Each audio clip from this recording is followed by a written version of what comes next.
Hello, നമസ്കാരം പ്രിയ കൂട്ടുകാരെ. ഇന്ന് ഞാൻ എഴുതിയ പുതിയ ഒരു നോവലിന്റെ തുടക്കമാണ്.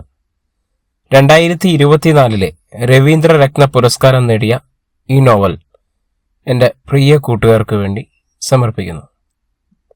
പ്രണയശലഭം, അധ്യായം 1.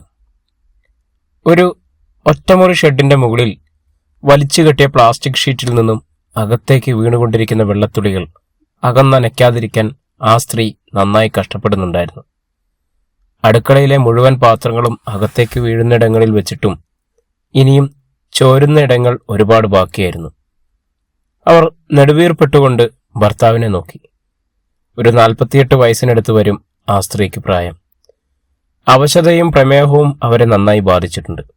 എങ്കിലും അവരത് പുറത്തേക്ക് കാണിച്ചിരുന്നില്ല. അവർ ചെയ്യുന്നതെല്ലാം നോക്കി ഒരു ഷാൾ പുതച്ചിരുന്ന അവരുടെ ഭർത്താവിന് ഒരു 55-നടുത്ത് പ്രായം വരും. രാവിലെ മുതൽ 5-6 ഏക്കർ വാഴകൃഷിയിടത്തിൽ പണിയെടുത്ത മുഴുവൻ ക്ഷീണവും ആ മനുഷ്യന്റെ മുഖത്ത് കാണാൻ കഴിയും.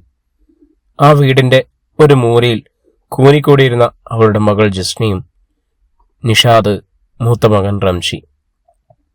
മൂത്ത മകന് ഒരു 25-നടുത്ത് പ്രായം വരും. നടുവിലത്തെയാൾ ജസ്നയ്ക്ക് ഒരു 18 വയസ്സും. ഇളയവൻ നിഷാദിന് 15 വയസ്സ് പ്രായമുണ്ട്.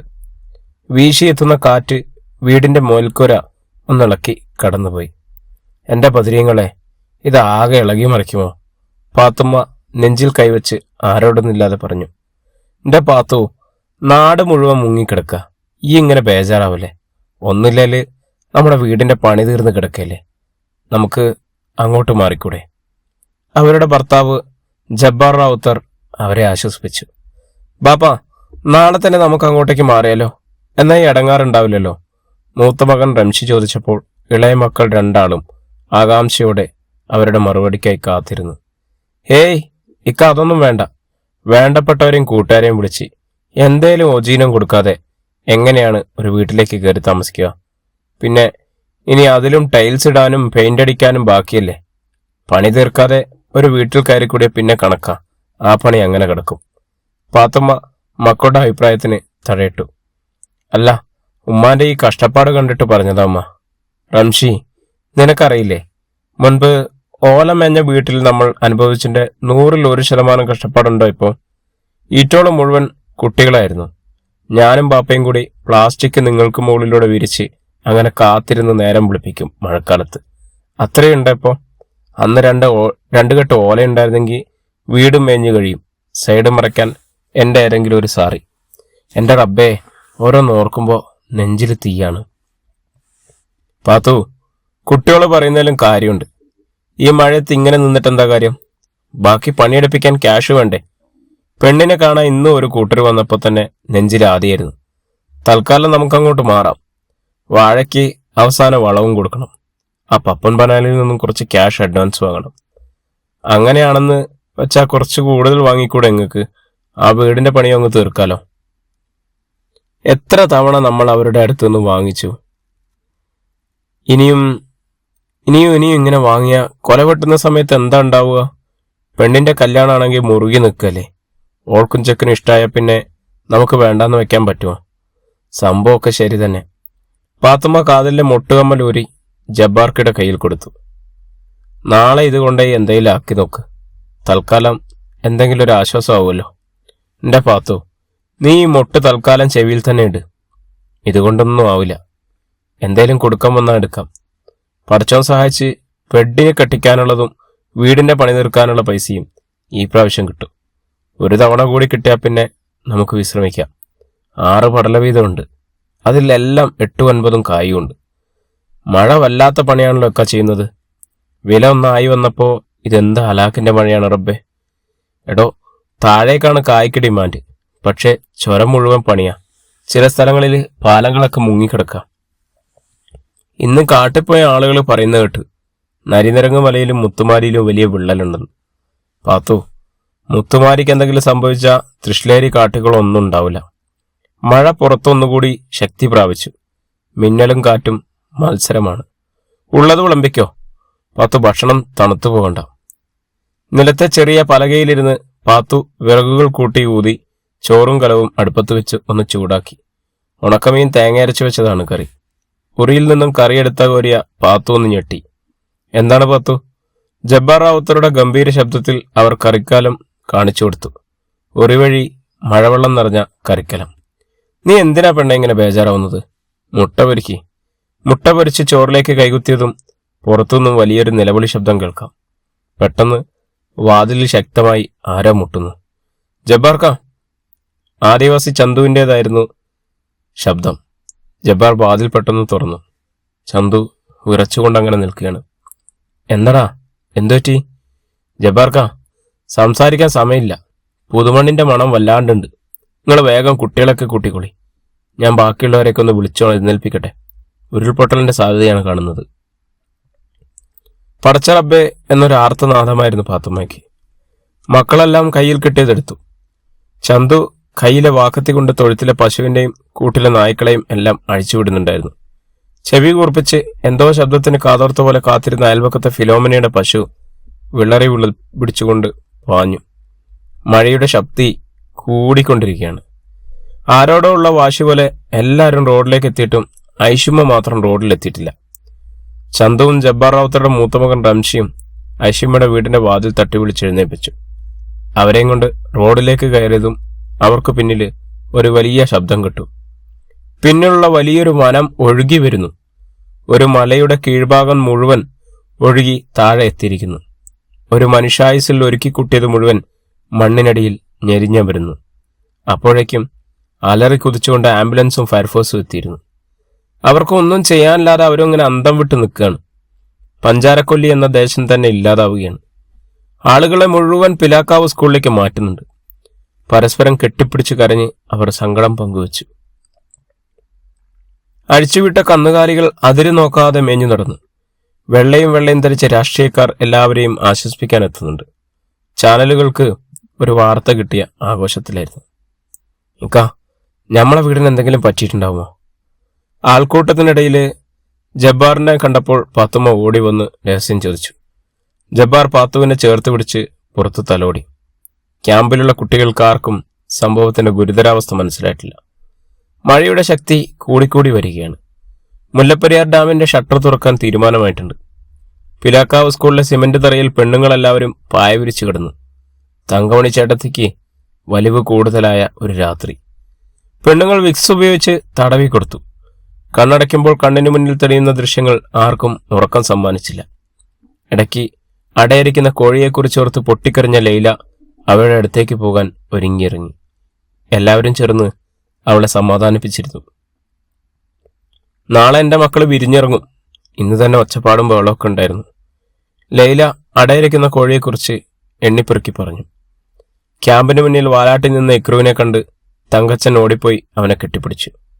നനഞ്ഞു കുതിർന്ന അവന്റെ തല തോർത്തെടുത്ത് തുടച്ചു കൊടുത്തു. യജമാന സ്നേഹത്തിൽ നിറഞ്ഞു നിന്ന അവൻ അങ്ങനെ വാലാട്ടിക്കൊണ്ടിരുന്നു. മതവും രാഷ്ട്രീയവും ഒന്നും സംസാര വിഷയമാവാത്ത ഒരു രാത്രി. നാളെ എന്ത് എന്ന ചോദ്യം ചിഹ്നം മാത്രം ഇങ്ങനെ ബാക്കിയെ നിൽക്കുകയാണ്. ഭക്ഷണം കഴിച്ചവരും കഴിക്കാത്തവരും ഇട്ട തുണി പോലും മാറാൻ കഴിയാതെ ജീവനുമായി ഓടി വന്നവർ. ഗ്ലാഡിസ് എന്ന 70കാരി കയ്യിലുണ്ടായിരുന്ന ജപമാല പതിയെ ചൊല്ലിക്കൊണ്ടിരുന്നു. പീറ്ററെ, ആ കുഞ്ഞുമക്കളെയൊക്കെ ഇങ്ങ് വിളിക്കടോ.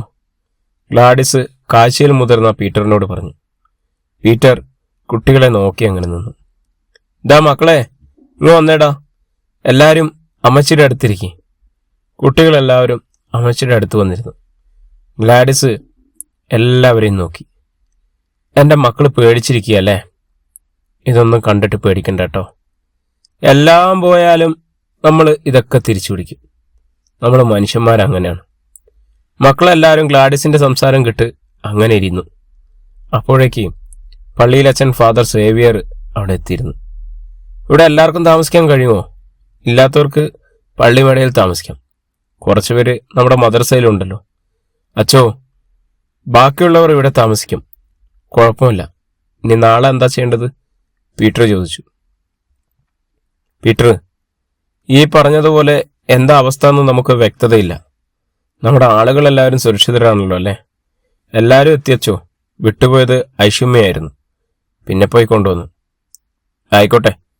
നമ്മുടെ യൂത്ത് വിങ്ങിന്റെ ചെറുപ്പക്കാരും പിന്നെ SYSന്റെ ചെറുപ്പക്കാരും ചേർന്ന് മദ്രസയിൽ കുറച്ച് ഭക്ഷണം തയ്യാറാക്കിയിട്ടുണ്ട്.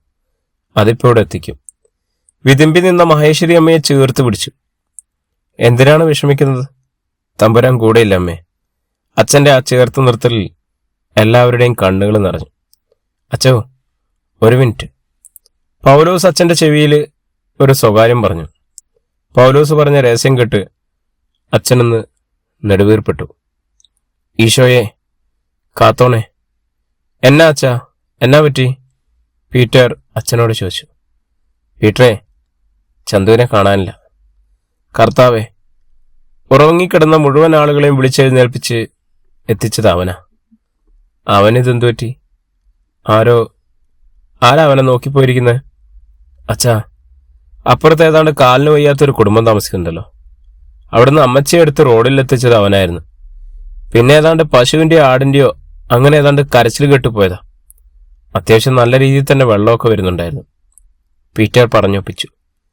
ഫയർഫോഴ്സ് സ്ഥലത്തുണ്ട്. നിങ്ങളാരും പേടിക്കൊന്നും വേണ്ട. ഞാൻ ഇറങ്ങുക. ഇനി എന്തെങ്കിലും ആവശ്യമുണ്ടെങ്കിൽ മേടയിലിട്ട് ആരെങ്കിലും ഒന്ന് വിളിച്ചാൽ മതി. അച്ഛൻ യാത്ര പറഞ്ഞിറങ്ങുമ്പോൾ ക്യാമ്പിൻ്റെ മുറ്റത്ത് വണ്ടി വന്നു നിന്നു. അതിൽ നിന്ന് തയ്യാറാക്കിയ ഭക്ഷണം കുറച്ച് ചെറുപ്പക്കാർ ചേർന്ന് എടുത്തു വെച്ചു. വിശപ്പുണ്ടെങ്കിലും ഭക്ഷണം കഴിക്കാൻ കഴിയാത്തതുപോലെ തളർന്നിരുന്നു പോയ കുറച്ച് പേരുണ്ടായിരുന്നു. ഹൃദയം തകർന്ന വേദനയിൽ അവർക്ക് വിശപ്പ് ഒന്നുമല്ലായിരുന്നു. എല്ലാവരെയും നിർബന്ധിച്ച് ഭക്ഷണം കഴിപ്പിക്കുന്ന തിരക്കിലായിരുന്നു. അവർ ഓരോരുത്തരും ഒരായുസിന്റെ മനുഷ്യജീവിതത്തിന്റെ മുഴുവൻ അധ്വാനവും മണ്ണിനടിയിലായ ഒരു കൂട്ടം ആളുകൾ. ജബ്ബാറിനോട് ചേർന്നിരിക്കുന്ന പാത്തുമ്മ മക്കളെ ചേർത്ത് പിടിച്ചു. മഞ്ഞും മഴയും വകവയ്ക്കാതെ കട്ടക്കളത്തിലെ ചുവന്ന മണ്ണിൽ കുഴച്ച് കട്ട പിടിച്ചുണ്ടാക്കിയ ഓരോ ഉറുപ്പികയും വിയർപ്പിന്റെ ഗന്ധവും ഉണ്ടാവും അതില്. ഇക്ക, മണ്ണ് തട്ടിയാൽ നമ്മുടെ വീടിനൊന്നും പറ്റില്ലായിരിക്കും അല്ലേ? വീട് പോയാലും പോട്ടെ പത്തു, നമുക്കൊന്നും പറ്റിയില്ലല്ലോ. ഉമ്മച്ചി, ആ വീട്ടിൽ ഒരു ദിവസമെങ്കിലും ഒന്നും കിടക്കാൻ മോഹമുണ്ടായിരുന്നു. റംഷിയുടെ വാക്കുകൾക്ക് തിരിച്ചൊരു മറുപടി കൊടുക്കാൻ അയാൾക്ക് കഴിയുമായിരുന്നില്ല. 19-ാം വയസ്സിൽ ദുബായ് എന്ന മരുഭൂമിയിൽ കഷ്ടപ്പെട്ട് പണിയെടുത്തവനാണ് അവൻ. അവരുടെ കഷ്ടപ്പാടുകളുടെ പകുതിയിലേറെ തീർന്നതും അവന്റെ അധ്വാനത്തിൽ നിന്നായിരുന്നു. കൂടും കുടുംബവും ബന്ധവും എല്ലാം ഉപേക്ഷിച്ച് ദുബായിൽ അവന്റെ പ്രായത്തിലുള്ള കുട്ടികളൊക്കെ കളിച്ചും ചിരിച്ചും നടക്കുമ്പോൾ ഒരു കുടുംബത്തിന്റെ മുഴുവൻ ബാധ്യതയും അവന്റെ തലയിലായിരുന്നു. സാരല്ലടാ, ആരോഗ്യമുണ്ടെങ്കിൽ പോയത് എന്തൊക്കെ തന്നെയാണെങ്കിലും നമുക്ക് തിരിച്ചു പിടിക്കാം. ആ വാഴ ഒന്ന് വെട്ടിയാൽ തന്നെ നമുക്ക് അത്യാവശ്യം കാശായി. പിന്നെ ഇവരുടെ കല്യാണം കൂടി കഴിഞ്ഞാൽ നമ്മൾ ഫ്രീ അല്ലേ? ഈ ക്യാമ്പിൽ തന്നെ ഇവരുടെ ഓരോരുത്തരുടെ അവസ്ഥകളൊന്ന് ആലോചിച്ചു. ജബ്ബാർ കുട്ടികളെയും പാത്തുമ്മയും ആശ്വസിപ്പിക്കാൻ ശ്രമിച്ചുകൊണ്ടിരുന്നു. അന്ന് രാത്രി ആ ക്യാമ്പിലെ ആർക്കും ഉറക്കമില്ലായിരുന്നു. മൂക്കിൽ നിറഞ്ഞു നിൽക്കുന്ന പുതുമണ്ണിന്റെ ഗന്ധം വീണ്ടും വീണ്ടും അവരെ എങ്ങനെ ഭയപ്പെടുത്തിക്കൊണ്ടിരിക്കുന്നു. ചന്തുവിനെ തിരിഞ്ഞുപോയവർ അവർക്കാർക്കും ചന്തുവിനെ കിട്ടിയിരുന്നില്ല. അതിശക്തമായി ഒഴുകിവരുന്ന മഴവെള്ളപ്പാച്ചിലിൽ ചന്തുവിനായി അവർ തിരച്ചിൽ നടത്തിക്കൊണ്ടേയിരുന്നു. മരക്കൊമ്പുകൾക്ക് മുകളിൽ കയറിയുന്ന കോഴികളും അലഞ്ഞു തിരിഞ്ഞു നടക്കുന്ന നാൽക്കാലികളും എല്ലാവരും ഒരുപക്ഷെ ആ മനുഷ്യനു വേണ്ടി പ്രാർത്ഥിക്കുന്നുണ്ടാവും.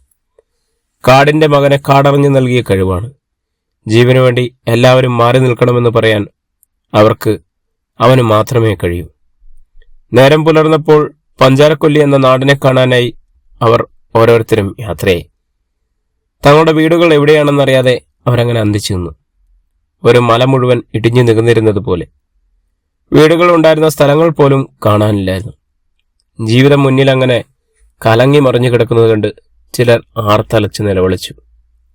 ഫയർഫോഴ്സും പോലീസും സ്ഥലത്ത് തമ്പടിച്ചിരുന്നു. ആരെയും അങ്ങോട്ട് കടത്തിവിടാതെ അവർ മാക്സിമം പരിശ്രമിച്ചുകൊണ്ടേയിരുന്നു.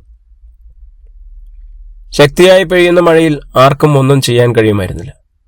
ഒരാളുടെ ശരീരം ഏറ്റുവരുന്ന ഫയർഫോഴ്സിനെ കണ്ട് അവർ നിലവിളിച്ചു. ചന്തു എന്ന മഹാമനുഷ്യനായിരുന്നു അത്. ഒരു ഗ്രാമത്തിന്റെ മുഴുവൻ സുരക്ഷയ്ക്കായി രാത്രി മുഴുവൻ ഓടി നടന്നവൻ. സ്വന്തം ജീവൻ നോക്കാൻ മറന്നവൻ. ആരുടെയും കണ്ണ് നനയ്ക്കാതെ ചന്തുവിന്റെ ശരീരം അവിടെ നിന്ന് പോകുവാൻ കഴിയുമായിരുന്നില്ല. റംഷി, ഓടിവാ. ആരോ വിളിക്കുന്നത് കേട്ട് റംഷി തിരിഞ്ഞു നോക്കി. അത് പീട്ടേട്ടനായിരുന്നു. എന്താ പീട്ടേട്ടാ? എടാ, എൻ്റെ ബാപ്പ പറമ്പിലേക്ക് പോയിട്ടുണ്ട്. വാഴകൃഷി എടുത്ത സ്ഥലത്ത്. അവിടെ മുഴുവൻ താറുമാറായി കിടക്കാം. മൂപ്പർ കണ്ട എന്താണ് അവസ്ഥ എന്ന് എനിക്ക് പറയാൻ പോലും പറ്റില്ല. രാവും പകലും ഇല്ലാതെ ആ മനുഷ്യൻ പറമ്പിൽ തന്നെയായിരുന്നു. നീ ഒന്ന് അങ്ങോട്ട് ചെല്ലേ. പീട്ടേട്ടൻ പറയുന്നത് മുഴുവൻ കേൾക്കാൻ റംഷിക്കാവുമായിരുന്നില്ല. അവൻ ഓടുകയായിരുന്നു. ദൂരെ നിന്നും വാഴത്തോട്ടം കണ്ട ബാപ്പ ഒന്ന് തരിച്ചു നിൽക്കുന്നത് അവൻ കണ്ടു. അയാളൊന്നും വ്യക്തമാവാത്തതുപോലെ ഒരു മിനിറ്റ് എല്ലാം ഒന്ന് നോക്കി നിന്നു. പെട്ടെന്ന് തുടങ്ങി ഓടി ബാപ്പയ്ക്ക് പിന്നിലെത്തിയ റംഷി ബാപ്പയൊന്ന് ചേർത്ത് പിടിച്ചു. 2.5 ഏക്കർ വാഴത്തോട്ടം നിരന്നു കിടക്കുകയാണ്. ഒന്നും പുറത്തു കാണാത്തതുപോലെ അതിനു മുന്നിൽ പാറക്കല്ലുകളും മണ്ണുകളും വന്ന് നിറഞ്ഞിരിക്കുന്നു. 5 വളം കഴിഞ്ഞതാ. വാഴ ഒന്ന് പിടിച്ചു കിട്ടിയ ഇതൊക്കെ റെഡിയാവും. ജബ്ബാർ ഒരു ബന്ധമില്ലാതെ എന്തൊക്കെയോ കാര്യങ്ങൾ വിളിച്ചു പറഞ്ഞുകൊണ്ടിരുന്നു. സാരല്ല പാപ്പ, പോട്ടെ, നമുക്ക് പോകാം. എവിടെ പോകാന്ന്? എടാ, ഇപ്പോ കൊലകൊത്താൻ അവിടുന്ന് ആള് വരും. നമ്മൾ ആരെങ്കിലും കൂടെ വേണ്ടേ? നിനക്കെന്തെങ്കിലും കഥയുണ്ടാ? ഇതൊക്കെ വെട്ടി വിറ്റിട്ട് വേണം ആ പെണ്ണിന്റെ കല്യാണം നടത്താൻ. ബാപ്പയെ എന്തു പറഞ്ഞ് ആശ്വസിപ്പിക്കണമെന്ന് അവൻ അറിയില്ലായിരുന്നു. കൊച്ചു കുട്ടികളെ പോലെ ചേർത്ത് നിർത്തി അവൻ അവിടെ നിന്ന് ബാപ്പയും കൊണ്ടുവന്നു. ആരോടും മിണ്ടാതെ, ആരോടും സംസാരിക്കാതെ അങ്ങനെ മൗനിയായി മാറിയതുപോലെ. ഭക്ഷണം കൊടുത്താലും അതിനെങ്ങനെ നോക്കി നിൽക്കുന്ന ബാപ്പ അവൻ എപ്പോഴും ഒരു നൊമ്പരമായിരുന്നു. എടാ, ബാപ്പയുടെ മുകളിൽ ഒരു കണ്ണു വേണം കേട്ടോ. ആ മനുഷ്യൻ ഒരുപാട് പ്രതീക്ഷയോടെ നോക്കിക്കൊണ്ടിരുന്ന ഒരു കച്ചവടം ഇങ്ങനെയായി. പൗലോസേട്ടൻ ഇടയ്ക്ക് റംഷിയെ ചേർത്ത് പിടിച്ചു പറഞ്ഞു. അജിയുടെ ചെറിയ സ്കൂട്ടി എടുത്ത് ബാപ്പയുടെ അടുത്ത് വന്നു നിന്നു. ബാപ്പ, നമുക്കൊരിടം വരെ പോന്നു പോയാലോ? എങ്ങോട്ടടാ റംഷി? എനിക്കൊന്നിനും വയ്യടാ. ബാപ്പ കേറ്, നമുക്കൊരിടം വരെ പോകാനുണ്ട്. ബാപ്പയും കൊണ്ട് അങ്ങനെ സ്കൂട്ടിയിൽ പതിയെ യാത്ര തുടങ്ങി. അവനോടൊത്തുതീർന്ന് പതിയെ ജബ്ബാർക്ക് ചിരിയും കളിയൊക്കെ ആയിട്ട് തിരിച്ചു വന്നു തുടങ്ങി. ഐഷമ്മയുടെ കരച്ചിലായിരുന്നു താങ്ങാൻ കഴിയാത്തത്. ഒരു ബാങ്കിൽ നിന്നും കിട്ടിയ ലോണാണ്. ഒരുപാട് കടലാസുകളുമായി ബാങ്കിൽ കയറി ഇറങ്ങിയതിനു ശേഷം കിട്ടിയ ഒരു ലോൺ. 1 ലക്ഷം രൂപ ഒരു ചെറിയ തകരത്തിന്റെ അലമാരയിൽ വെച്ച് പൂട്ടിയതാണ്. മുപ്പത്തിയുടെ മകൻ നിസാർ ദുബായിലെ ജയിലിലാണ്. അവിടെ നിന്നും അവനെ കൊണ്ടുവരാൻ വേണ്ടിയാണ് ഈ ലോൺ എടുത്തത്. എല്ലാം മണ്ണിനടിയിലാക്കി. എല്ലാ സ്വപ്നങ്ങളും കരിച്ചു കളഞ്ഞു. പ്രകൃതി അങ്ങനെ ചിരിച്ചു നിൽക്കുകയാണ്. ഒരുപാട് സങ്കടങ്ങളോടെയാണ് ഇടയ്ക്കിടയ്ക്ക് കരയുന്ന ആയിഷയെ എന്തു പറഞ്ഞ് ആശ്വസിപ്പിക്കണമെന്ന് ആർക്കും അറിയില്ലായിരുന്നു. സ്വപ്നങ്ങളും വീടുകളും സമ്പത്തും എല്ലാം മണ്ണിനടിയിലായ ഒരു ജനത. ഗവൺമെന്റ് സംവിധാനങ്ങളെല്ലാം നിലച്ചതുപോലെയായിരുന്നു. ആരും സാന്ത്വനിപ്പിക്കാനില്ലാതെ അവരങ്ങനെ ഒറ്റപ്പെട്ടു നിന്നു. സംരക്ഷിക്കാൻ കഴിയാതെ പൈക്കളെയെല്ലാം കിട്ടിയ പൈസയ്ക്ക് വിറ്റൊഴിവാക്കി. പലയിടങ്ങളിലേക്ക്, വാടക വീടുകളിലേക്ക് പലരും മാറി താമസിച്ചു. ഉരുൾപൊട്ടി മണ്ണുകൊണ്ട്, ഉരുളൻ കല്ലുകൊണ്ട് മൂടിയ ഏക്കർ കണക്കിന് സ്ഥലം ഗവൺമെന്റ് ഏറ്റെടുത്തു.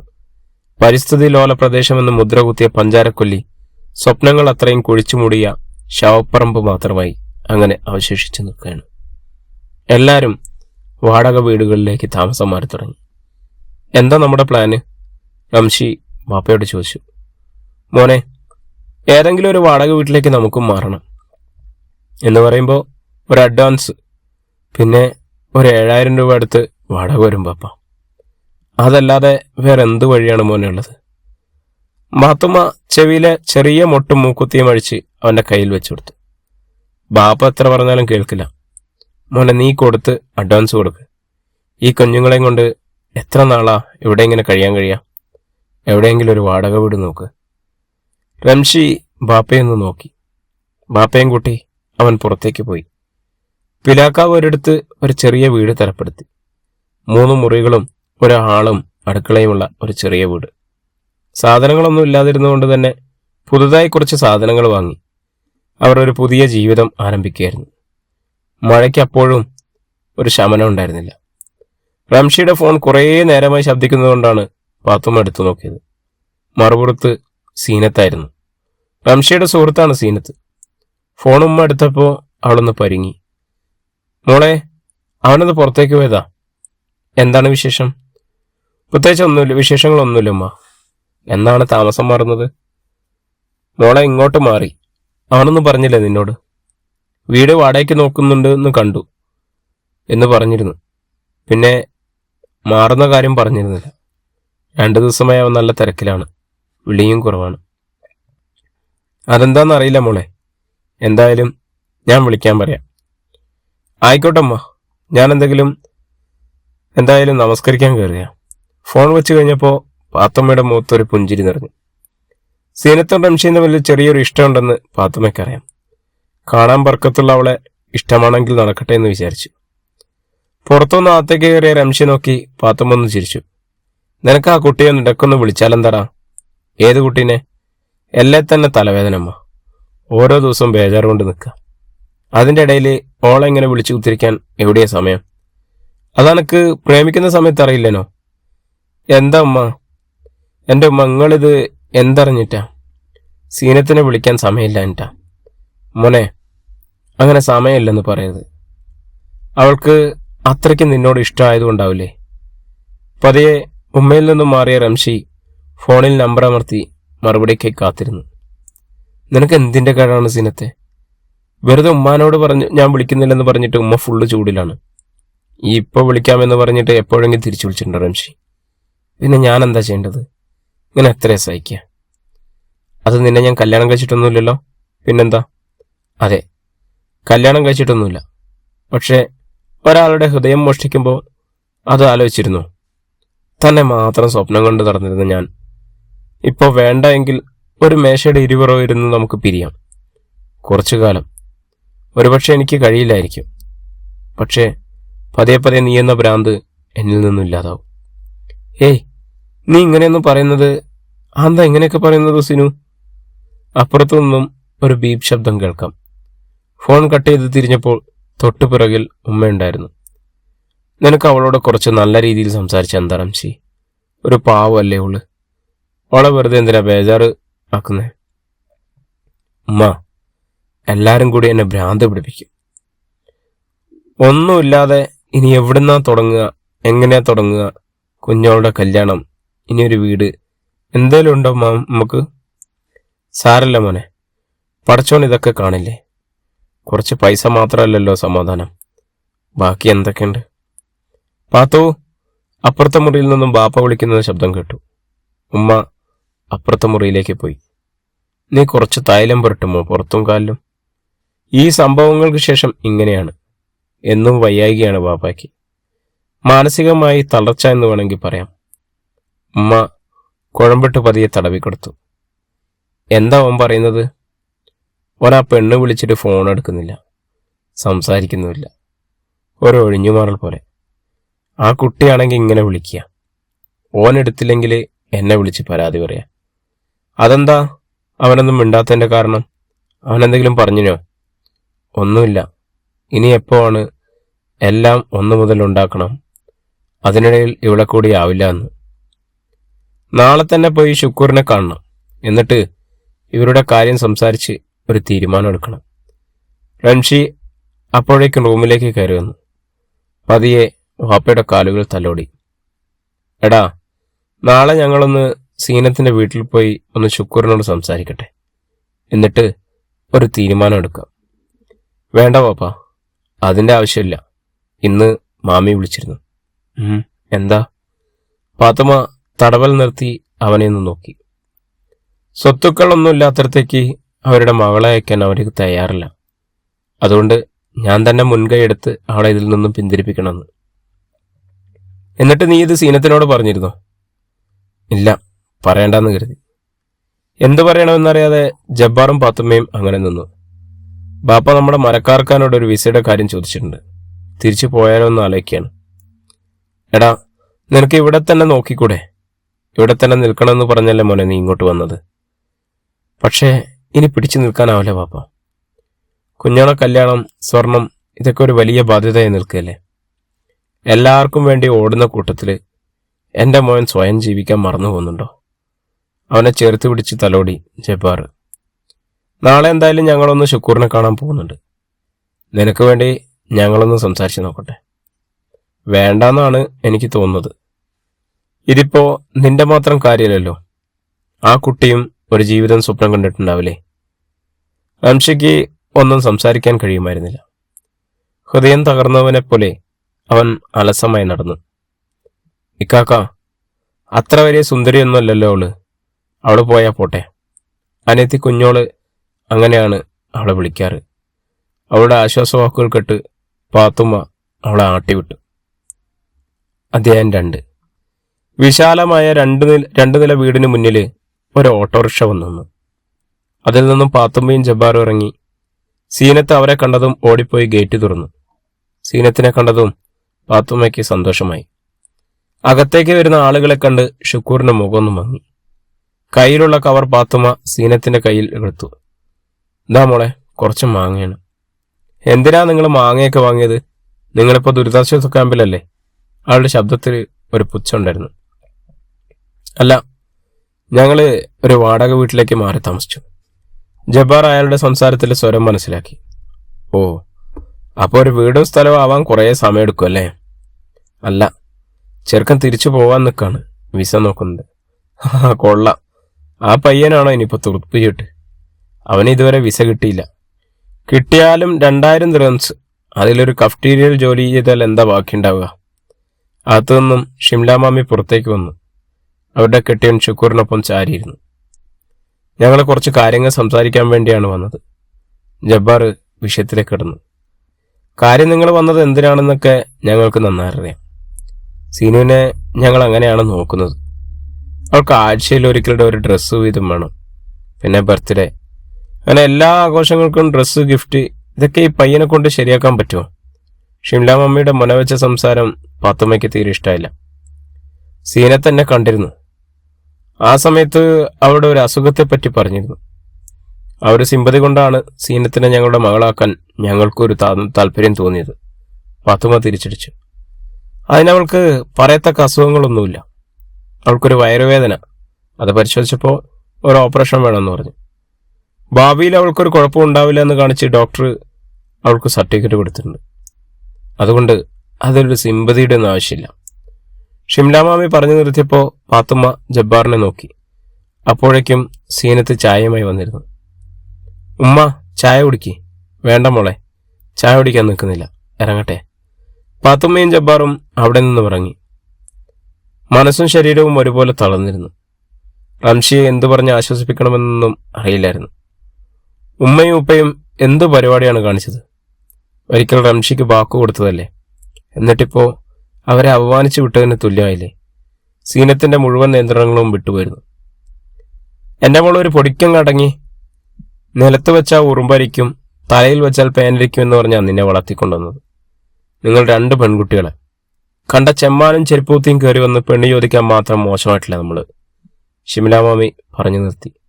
ഏയ്, നീ ഇങ്ങനെ ചൂടാവുന്ന എന്തിനാ ഷിംല? എന്റെ കുട്ടികൾക്ക് കാര്യം പറഞ്ഞാൽ മനസ്സിലാവും. ഉപ്പ, ഒരാളോട് നമ്മൾ വാക്ക് പറഞ്ഞാൽ അത് വാക്ക് തന്നെയാവണ്ടേ?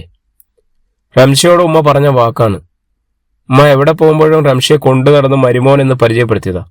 ഇപ്പോ ഓന്തു നിറം മാറുന്നത് പോലെ. എടി, കുടുംബത്തിനെ പറയിപ്പിക്കാൻ ഇറങ്ങിയോളേ, നീ എന്തും കരുതിയാ ഇത് 2 ദിവസത്തേക്കുള്ളതല്ല. സ്വന്തമായ ഒരു കിടപ്പാടം പോലും ഇല്ലാതെ അവന്റെ കൂടെ നിന്നെ എന്ത് കരുതി പറഞ്ഞുവിടും? മോളെ, ഈ സ്ഥലവും വീടും വിറ്റാല് ഒരു 4 കോടി രൂപ വരും. അതിൽ 2 കോടി രൂപ വീതം നിങ്ങൾക്ക് 2 ആൾക്കും തന്ന് ഞങ്ങൾ വേറെ ഒരു വീടും പുരയിടവും വാങ്ങിയാൽ തന്നെ ലാവിഷാണ്. പക്ഷെ അത് കിട്ടുന്നത് ഒരു അർഹതയുള്ളവന്റെ കയ്യിലാവണം എന്ന് ഞങ്ങൾക്ക് നിർബന്ധമുണ്ട്. ഉപ്പ, ഓ നല്ലവനാണ് പാപ്പ. കുറച്ച് പൈസയ്ക്ക് മാത്രമേ കുറവുള്ളൂ. എന്നെ നല്ലോണം നോക്കും. മോള് പറയുന്നതൊക്കെ മനസ്സിലാവും. പക്ഷെ ഏതെങ്കിലും രക്ഷിതാക്കൾ മക്കളെ അറിഞ്ഞുകൊണ്ട് ഒരാപത്തിൽ ചാടുന്നത് സഹിക്കുവോ? നീ എന്തൊക്കെ പറഞ്ഞാലും സീനു, ഈ ബന്ധത്തിന് ഞങ്ങൾ സമ്മതിക്കില്ല. കയറിക്കിടക്കാൻ ഒരു വീടെങ്കിലും ഉണ്ടെങ്കിൽ കുഴപ്പമില്ലായിരുന്നു. നാടോടികളെ പോലെ അലഞ്ഞു തിരിയും അവര്. ഷിംല മാമി അവളെ ശരിക്കും വാലിച്ചു ജയിച്ചതുപോലെയായിരുന്നു. സീനത്ത് അവളുടെ മുറിയിലേക്ക് ചെന്നു. ഒരുപാട് നാളുകൾ കൊണ്ട് കണ്ട സ്വപ്നങ്ങൾ. ഉമ്മയും ഉപ്പയും പറഞ്ഞത് നേരാണ്. ഇവർ നോക്കുന്നതിന്റെ ഒരു 50% പോലും പൈസ ചെലവാക്കി റംഷിക്ക് തന്നെ നോക്കാൻ കഴിയില്ല, അത് ഉറപ്പാണ്. എങ്കിലും റംഷി അത്രമേൽ സ്നേഹിച്ചു പോയില്ലേ? അവൻ തൻ്റേതെന്നുറച്ച് വിശ്വസിച്ചു പോയില്ലേ? സീനത്ത് ഫോണെടുത്ത് റംഷിയെ വിളിച്ചു. അല്പസമയത്തിന് ശേഷം അപ്പുറത്തു നിന്നും റംഷിയുടെ ശബ്ദം കേൾക്കാം. ഹലോ റംഷി, എന്താടോ പറയ്. എനിക്ക് ഒരുപാട് ഇഷ്ടമാണ് തന്നെ റംഷി. അപ്പോഴേക്ക് റൂമിൽ കടന്നു വന്ന ഷിംല മാമി ഫോൺ തട്ടിപ്പറിച്ചു വാങ്ങി. റംഷി, അറിയാവുന്ന ഭാഷയിൽ നിന്നോട് പറഞ്ഞു. മുങ്ങിക്കൊണ്ടിരിക്കുന്ന കപ്പലിലേക്ക് അറിഞ്ഞുകൊണ്ട് കയറാൻ പേടിയാണ്. എന്നെയും കുടുംബത്തിനെ നീ ഉപദ്രവിക്കരുത്. ഇല്ല മാമി, ഒരിക്കലും ഇല്ല. ഇനി ഈ കാര്യമായി ആരും അങ്ങോട്ടും വരികയില്ല. എങ്കിൽ മോൻ ഞങ്ങളോട് ചെയ്യുന്ന ഏറ്റവും വലിയ ഉപകാരമായിരിക്കും. നാട്ടും പുറത്തൊരു ചെല്ലുണ്ട്, വെടക്കാക്കി തണക്കാക്കുക എന്ന പരിപാടിക്ക് മോൻ നിൽക്കരുത്. ഇത്രയും നാൾ കൂടെ നിന്ന, എല്ലാത്തിനും ഒപ്പം നിന്ന മാമിയിൽ നിന്നും അങ്ങനെ എന്തൊക്കെ കേട്ടപ്പോൾ ഭൂമി തലകീഴായി മറിയുന്നത് പോലെ തോന്നി. സീനത്തിനോടുള്ള ഇഷ്ടത്തിനേക്കാൾ എത്രയോ ഇരട്ടി മാമിയെ ബഹുമാനിക്കുകയും സ്നേഹിക്കുകയും ചെയ്തിരുന്നു. വീട്ടിലും എല്ലാവരും പതിയെ മൗനത്തിലായിരുന്നു. തകർന്നുപോയത് മുഴുവൻ തിരികെ പിടിക്കാനുള്ള വ്യഗ്രത. ഒറ്റപ്പെട്ടാൽ പിന്നെ എനിക്ക് പുസ്തകങ്ങളാണ് ശരണം. എത്ര കിട്ടിയാലും മതിയാവാത്തതുപോലെ ഇങ്ങനെ നിൽക്കും. പഞ്ചസാര രോഗികൾക്ക് വെള്ളം കുടി പോലെ മാറാത്തതുപോലത്തെ അവസ്ഥ. വല്ലാത്തൊരു ദാഹവും പരവേശവും. മരക്കാർക്ക് പറഞ്ഞ വിസ എത്രയും പെട്ടെന്ന് കിട്ടിയിരുന്നെങ്കിൽ എങ്കിൽ പലരെയും മനസ്സിൽ കണ്ട് നേർച്ചകൾ നേർന്നു. വീട് പതിയെ പട്ടിണിയുടെ ചേല ചുറ്റി തുടങ്ങിയിരിക്കുന്നു. മൂപ്പര് പറഞ്ഞതുപോലെ പാസ്പോർട്ട് കോപ്പിയും ഫോട്ടോയൊക്കെ അയച്ചു കൊടുത്തിരുന്ന് കാത്തിരിപ്പാണ്. ഫോൺ കുറേ നേരം ശബ്ദിച്ചപ്പോൾ ഞാൻ അതിലേക്ക് ശ്രദ്ധിച്ചത് ഒരു പരിചയമില്ലാത്ത വാട്സപ്പ് നമ്പറിന്റെ ഒരു മെസ്സേജ്. റംഷി, സീനത്താണ്. നിന്നോട് ഞാൻ പറഞ്ഞിട്ടില്ല സീനത്തെ. പിന്നെന്തിനാണ് ഇങ്ങനെയൊക്കെ? എല്ലാവരും പറയണ പോലെയും ചെയ്യണ പോലെ എനിക്ക് നിന്നെ മറക്കാൻ കഴിയും റംഷി. ഇന്ന് മാമി പറഞ്ഞത് താനും കേട്ടതല്ലേ സീനു. എത്ര കഷ്ടപ്പാടായാലും അവരല്ലല്ലോ, ഞാനല്ലേ ജീവിക്കുന്നത്. അത് നീ മറന്നോ റംഷി? ഒന്നും മറന്നിട്ടല്ല, നീ എൻ്റെ ഭാര്യയായി ഒത്തിരി സ്വപ്നം കണ്ടതാ ഞാൻ. എങ്കിൽ ഇനിയും കാണണം ഒത്തിരി സ്വപ്നങ്ങൾ. നമുക്കൊരുമിച്ച് ജീവിക്കാനുള്ളതാ. നീ വരും വരെ ഞാൻ കാത്തിരിക്കും. ഇപ്പം ഞാൻ വീട്ടുതടങ്കലിലാണ് സീനു. ഞാൻ കാരണം താൻ ആര് കാരണമല്ല റംഷി. നമുക്ക് വേണ്ടിയാണ്, ഒരുമിച്ച് ജീവിക്കാൻ വേണ്ടിയാണ്. നീ ഇല്ലാതെ എനിക്ക് പറ്റില്ല. ഞാൻ പുറത്തേക്ക് പോകാൻ നോക്കുകയാണ് സീനു. ഇൻഷാ അല്ലാ. നിനക്ക് വേണ്ടി എത്ര കാലം കാത്തിരിക്കാൻ നിനക്ക് വേണ്ടി ഞാൻ കാത്തിരിക്കും റംഷി. ഇനി വേറെ ഒരാളെ ജീവിതത്തിൽ എനിക്ക് സങ്കല്പിക്കാൻ പോലും കഴിയുമെന്ന് എനിക്ക് തോന്നുന്നില്ല. വാശിയൊന്നും പിടിക്കരുത് സീനു. ഉപ്പയും മാമിയും പറയുന്നത് കേട്ടു നിൽക്കണം. നിനക്ക് നല്ലത് വരാൻ വേണ്ടി മാത്രമല്ലേ അവർ ശ്രമിക്കൂ. ജീവിതം ഒന്നല്ലേ ഉള്ളൂ, അത് പലർക്കു മുന്നിൽ കാഴ്ചവെക്കാനുള്ളതാണോ? ഇതിൽ എൻ്റെ തീരുമാനം ഇതാണ് റംഷി. മരിക്കേണ്ട വന്നാലും ഞാനിതിൽ നിന്നും മാറില്ല. ഒരു വിധത്തിൽ അവളെ ഒന്ന് സമാധാനിപ്പിച്ചു. ചെറു ചൂടുള്ള കട്ടൻ ചായ ഊതിക്കുടിക്കുമ്പോൾ ഇനി എന്ത് എന്നുള്ളൊരു വലിയ ചോദ്യം അങ്ങനെ അവശേഷിക്കുകയാണ്. വൈകുന്നേരം മരക്കാർക്ക് വാട്സപ്പിൽ മെസ്സേജ് അയച്ചു. വിസ റെഡിയായിട്ടുണ്ട്, ഒരു കഫ്റ്റീരിയയിൽ ജോലി, 1500 ദിർഹം ശമ്പളം. ടിക്കറ്റ് എടുക്കാനുള്ള ക്യാഷ് കയ്യിലില്ലെന്ന് പറഞ്ഞപ്പോൾ മരക്കാർക്ക് തന്നെ പിറുവിറുത്തുകൊണ്ട് ടിക്കറ്റ് എടുത്തു വന്നു. എടാ മോനെ, നിന്റെ ഇപ്പോഴത്തെ അവസ്ഥ കണ്ടിട്ടോ എനിക്ക് നിന്റെ ഓരോ മാസത്തെ ശമ്പളത്തിൽ നിന്നും കുറച്ചു കുറച്ചായി വന്ന് തീർക്കണം കേട്ടോ. മരക്കാർക്ക ഇടയ്ക്ക് റംഷിയെ ഓർമ്മിപ്പിച്ചു. സീനത്തിന്റെ ഓർമ്മകളിൽ നിന്നുള്ള ഒളിച്ചോട്ടം, കുടുംബം രക്ഷപ്പെടാനുള്ള പ്രയാണം, കളിയാക്കിയവർക്ക് മുന്നിൽ, ചവിട്ടിത്താഴ്ത്തിയവർക്ക് മുന്നിൽ തലയുയർത്തി പിടിച്ചു നിൽക്കാൻ പ്രവാസി എന്ന നാമം സ്വയം അണിഞ്ഞവൻ. കോഴിക്കോട് എയർപോർട്ടിൽ ഇൻഡിഗോ വിമാനത്തിന്റെ അരികിലെ കണ്ണാടിയിലൂടെ നാടനെ നോക്കിയപ്പോൾ എന്തോ ഒരു തരം നഷ്ടപ്പെടുത്തലുകൾ. അവ ഇങ്ങനെ തികട്ടിയെത്തി മനം മറച്ചുകൊണ്ടിരിക്കുന്നു. തിരികെ ഞാൻ വരെ വന്ന വാർത്ത കേൾക്കാനായി ഗ്രാമം കൊതിക്കാറുണ്ടെന്നും ശരിക്കും ആ വരികൾ ഇപ്പോൾ വല്ലാതെ ഇഷ്ടപ്പെടുന്ന പോലെ. മണിക്കൂറുകൾ നീണ്ടുനിന്ന ഒരു യാത്ര, ഒരു പരിധിക്കപ്പുറം നീണ്ടുകിടക്കുന്ന മരുഭൂമിയിലെ പർവ്വതങ്ങൾ, മണൽ കുമ്മാരങ്ങൾ, വീണ്ടും നീല വിരിച്ച പച്ചക്കടൽ, തീപ്പെട്ടിക്കൂടുകൾ പോലെയുള്ള കെട്ടിടങ്ങൾ, വീണ്ടും കാഴ്ചകൾ മങ്ങിത്തുടങ്ങുന്നു. പരന്നു കിടക്കുന്ന മരുഭൂമിയിലെ കാഴ്ചകൾ ചിലപ്പോഴൊക്കെ സ്വർണത്തിന്റെ നിറമാണ്. എയർപോർട്ടിൽ ലാൻഡ് ചെയ്തപ്പോൾ ചെവിക്ക് ഭയങ്കര വേദന. ഇത്രയും നാൾ സഹിച്ച വേദനയുടെ അത്രയും എന്തായാലും വേണ്ടിവരില്ല എന്നറിയാം. എയർപോർട്ടിൽ എല്ലാ ചെക്കിങ്ങും കഴിഞ്ഞ് പുറത്തേക്ക് വരും. 2-3 അറബി പോലീസ് പുറകെ കൂടി. അറബി ഒട്ടും വശമില്ലാത്ത റംഷി അസ്സലാമു അലൈക്കും വലൈക്കും അസ്സലാം എന്ന ഗഫൂർക്ക ദോസ്ത് ഡയലോഗ് മാത്രമേ അറിയൂ. റംഷി നാട്ടിൽ നിന്നും കൊണ്ടുവന്ന കരിങ്ങാലി കണ്ട് അറബി പോലീസിന് സംശയം. കവറുകൾ നുള്ളിപ്പൊളിച്ച് മണത്തും രുചിച്ചും അവർ മടുത്തു. ഒടുവിൽ അറബി പോലീസിന്റെ നമ്പറിൽ നിന്നും മരക്കാർക്കാനെ വിളിച്ചു. അവർ സംസാരിച്ചതിന് ശേഷമാണ് ഒരു അയവുണ്ടായിരുന്നത്. എയർപോർട്ടിൽ നിന്നും കൊണ്ടുവന്ന 2000 രൂപ കൊടുത്തപ്പോൾ ആകെ കിട്ടിയത് ഒരു 70 ദിർഹമാണ്. അതിൽ വിസയുടെ കോപ്പി കാണിച്ച് ഡ്യൂവിൻ്റെ ഒരു സിം എടുത്തു റീചാർജ് ചെയ്തു. മരക്കാർക്ക് തന്ന നമ്പറിൽ ഒരു മിസ് കോൾ അടിച്ചു. ഉടനെ തന്നെ തിരിച്ചു വിളിച്ചു. എത്തിയോ? ആ, എത്തി. എയർപോർട്ടിന്റെ പുറത്ത് ടാക്സി പിക്കപ്പ് ഏരിയയിൽ വാ, ഇല്ലേ ഫൈൻ കിട്ടും. ഒരു പരുക്കൻ ശബ്ദം. എയർപോർട്ടിന്റെ പുറത്തേക്കുള്ള ഗ്ലാസ് ഡോറിന്റെ അടുത്തെത്തിയപ്പോൾ അത് തുറന്നു. പക്ഷേ തീക്കാറ്റ് പോലെ ഒരു വായു അകത്തേക്ക് അടിച്ചു കയറി. തീക്കാറ്റ് പോലെ അവർ റംഷിയെ പൊള്ളിക്കുന്നുണ്ടായിരുന്നു. പതിയെ ടാക്സി പിക്കപ്പ് ഏരിയയിലേക്ക് നടന്നു. അവിടെ റംഷിയെ കണ്ടു ഒരാൾ തലപ്പുറത്തേക്ക് നീട്ടി. അസ്സലാമു അലൈക്കും. വലൈക്കും അസ്സലാം. റംഷി അല്ലേ? മരക്കാർക്ക് പറഞ്ഞിരുന്നു. വാ, വണ്ടിയിൽ കയറി. ചെറിയൊരു സമാധാനം. എന്തായാലും സ്നേഹമുള്ള മനുഷ്യർ കൂടെയുണ്ടല്ലോ. വണ്ടിയിൽ കയറി ദുബായ് നഗരത്തിന്റെ തിരക്ക് പിടിച്ച റോഡുകളിലൂടെ ഇങ്ങനെ പോയിക്കൊണ്ടിരുന്നു. വണ്ടിയിലെ ഹിറ്റ് 96.7 FM-ൽ മിഥുനും ലൈല ഉഷയും തകർത്തു കത്തിവെക്കുകയാണ്. കുറച്ചു ദൂരം സഞ്ചരിച്ച വാഹനം ഒരു കഫ്റ്റീരിയുടെ മുന്നിൽ നിന്നു. റംഷി വണ്ടിയിൽ നിന്നും ഇറങ്ങി. വണ്ടിയിൽ നിന്നും റംഷി തന്റെ കെട്ടുകൾ ഇറക്കി വെച്ചു. ആരെയും ശ്രദ്ധിക്കുന്നുണ്ടായിരുന്നില്ല. എല്ലാവരും ജോലി തിരക്കിലായിരുന്നു. എയർപോർട്ടിൽ വന്ന ഡ്രൈവർ റംഷിയും കൊണ്ട് റൂമിലേക്ക് പോയി. ഒരു അപ്പാർട്ട്മെന്റ് മുകളിലെ 13ാം നിലയിൽ ലിഫ്റ്റിൽ കയറി എത്തി. റൂമിലെത്തി മുറിയിലെ ലൈറ്റ് ഇട്ടതും മുറിയുടെ അങ്ങേ മൂലയിൽ നിന്നും ഒരു പച്ച തെറിവിളി കേട്ടു. പെട്ടെന്ന് തന്നെ ഡ്രൈവർ ലൈറ്റ് ഓഫ് ചെയ്തു. മിണ്ടരുത് എന്ന ആംഗ്യം കാട്ടി. രാത്രി ജോലിക്കാരാണ്, വെളിച്ചവും ശബ്ദവും വന്നാൽ അവരുടെ ഉറക്കം നഷ്ടമാവും എന്ന് ഡ്രൈവർ പറഞ്ഞപ്പോൾ റംഷിക്ക് അത്ഭുതമൊന്നും തോന്നിയില്ല. ഇതൊക്കെയാണ് ഗൾഫ് എന്ന് അവനും അറിയാമായിരുന്നു. മുറിയുടെ സൈഡിലുള്ള അടുക്കളയിലേക്ക് മാറി നിന്ന് വീട്ടിലേക്ക് ഫോൺ ചെയ്തു. അപ്പുറത്തു നിന്നും ഉമ്മയുടെ ശബ്ദം കേൾക്കാം. മോനെ, അവിടെ എത്തിയോ? ആ, എത്തി ഉമ്മ. കുഴപ്പമൊന്നുമില്ലല്ലോ? ഇല്ലമ്മ, അൽഹംദുലില്ലാ. എൻ്റെ കുട്ടി കുറച്ചു നാളും പിടിച്ചു നിൽക്കട്ടോ. അറിയാലോ അവസ്ഥ. അറിയാം അമ്മ, പിടിച്ചു നിൽക്കും ഇൻഷാ അല്ലാ. അപ്പോഴേക്കും ഒരു ബീപ് ശബ്ദത്തോടെ ഫോൺ കട്ടായി.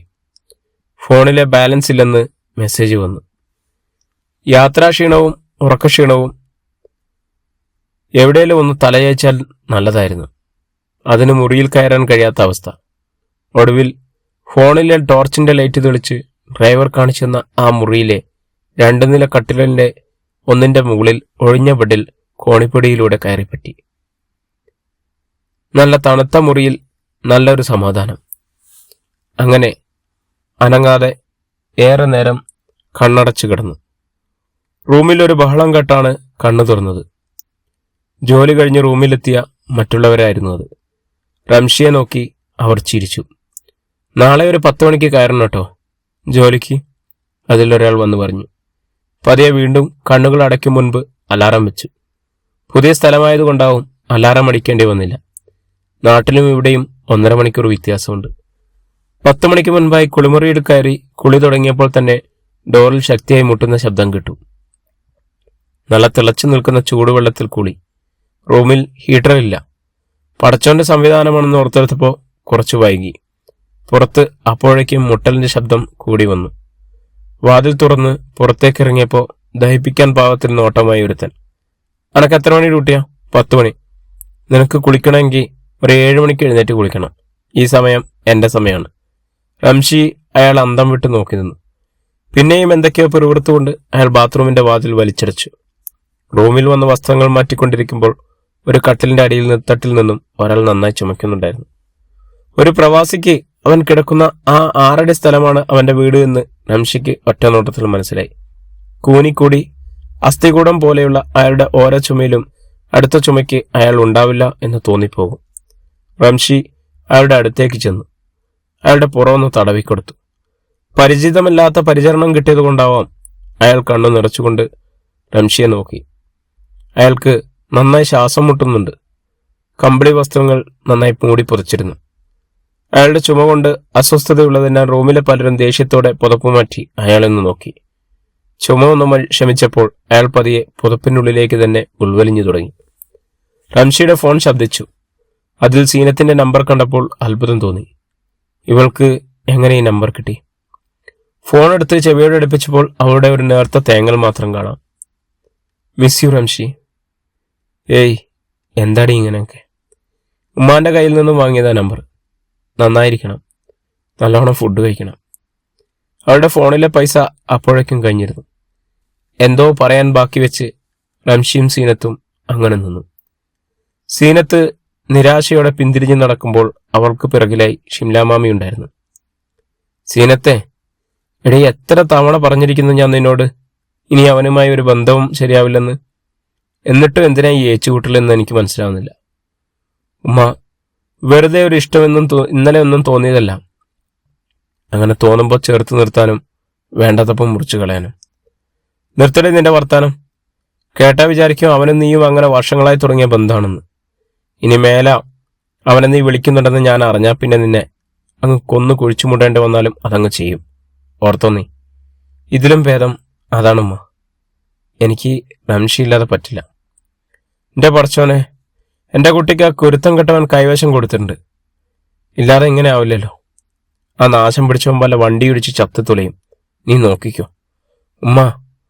ഓൻ എന്തെങ്കിലും പറ്റിയ പിന്നെ എന്നെ നിങ്ങൾ ജീവനോടെ കാണില്ല. ആ, ഇത് കുറെ കേട്ടിട്ടുണ്ട്. തെക്കേലെ സുനീറ എന്തായിരുന്നു, ആ ഓട്ടോ ഡ്രൈവറെ കെട്ടുള്ളൂ എന്ന് പറഞ്ഞ ഒറ്റക്കാലിൽ നിൽപ്പായിരുന്നു.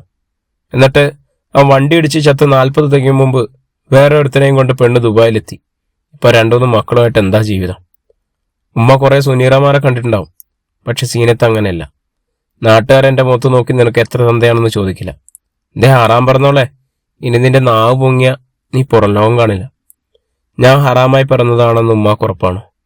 അവളുടെ ചോദ്യത്തിന് മുന്നിൽ ഷിംല അങ്ങനെ തരിച്ചു നിന്നു. അധ്യായം 3. നല്ല ചൂടുള്ള കാലാവസ്ഥയിൽ ജോലി. ചൂട്, മണൽക്കാറ്റ് എല്ലാവരെയും പൊള്ളിച്ചുകൊണ്ടിരുന്നു. ആരും ചിരിക്കുന്നുണ്ടായിരുന്നില്ല. യന്ത്രങ്ങളെപ്പോലെ എല്ലാവരും ഒരേ ജോലിയിലായിരുന്നു. ഒരു ചെറിയ കഫ്റ്റീരിയയ്ക്കുള്ളിൽ കുറച്ച് പണിക്കാർ, അവരുടേതായ ലോകം. പുറത്തുനിന്നും വന്നു നിൽക്കുന്ന അറബി വണ്ടികൾ നീട്ടിയടിക്കുന്ന ഹോൺ ശബ്ദത്തിൽ വണ്ടിക്കടുത്തേക്ക് ഓടിച്ചെല്ലണം.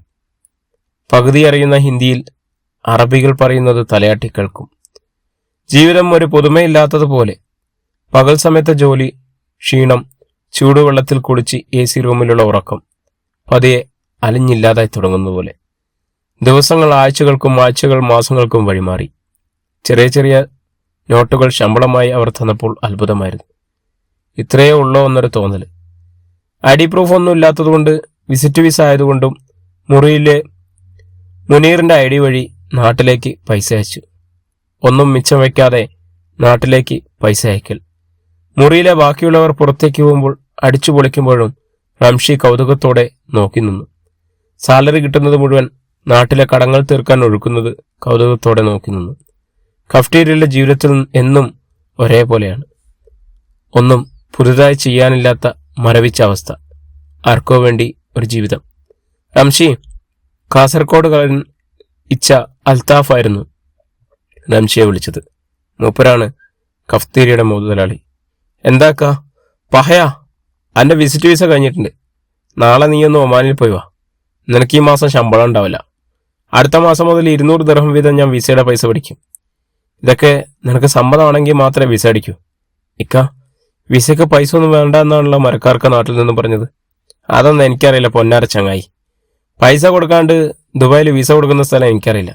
എനിക്ക് വേണമെങ്കിൽ മാത്രം മതി കേട്ടോ.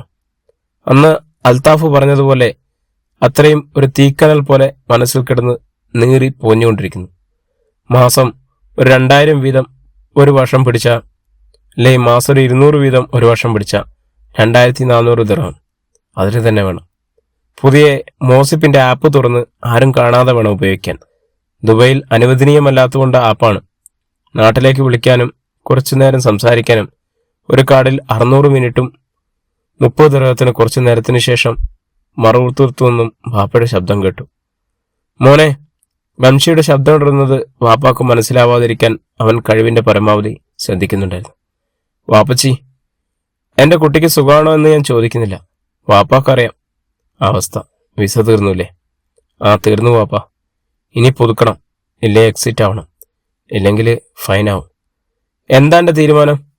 അവര് കായ് ചോദിക്കുന്നുണ്ടോ? പിടിച്ചു നിൽക്കണം എന്നാണെങ്കിൽ വിസ അടിച്ചോ. അതല്ലെങ്കിൽ വാപ്പയുടെ വാക്കുകൾ മുറിഞ്ഞു നിന്നു.